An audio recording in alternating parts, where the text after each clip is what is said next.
तो भाई लोग ये देखिए आज यहीं पे होने वाला है भाई ग्रीन सितारा एल्बम अवार्ड शो भाई, जो वाराणसी में होने वाला है आज। जो कई सारे सितारे नज़र आने वाले एल्बम इंडस्ट्री के।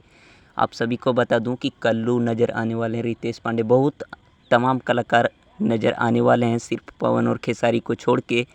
तो जितने भी लोग देखना चाहते हैं लाइव वीडियो तो बने रहिएगा चैनल पे। आप सभी को पल पल का खबर और भाई हर प्रकार का वहाँ से वीडियो आपको मिलता ही रहेगा। तो चैनल को ज़रूर सब्सक्राइब करके रखिएगा। और आप सभी को बता दूं कि कुछ ही देर बाद भाई यहाँ पे चालू होने वाला है कार्यक्रम, लगभग समझिए 1 घंटा और बाकी है, उसके बाद स्टार्ट होने वाला है। तो भाई बने रहिएगा चैनल पे, पूरा वीडियो मिलेगा। और दोस्तों वीडियो अच्छा लगा तो थोड़ा शेयर ज़रूर कर दीजिएगा, उन सभी दोस्तों तक ज़रा शेयर कर दीजिएगा भाई। थैंक्स फॉर वाचिंग भाई, लव यू ऑल। फिर मिलते हैं नेक्स्ट वीडियो के साथ बहुत ही जल्द भाई। तब तक के लिए देखिए इस बवाल वीडियो को और मज़ा लीजिए भाई। हमारे भोजपुरी के बहुत ऐसे सुपरस्टार आ रहे हैं और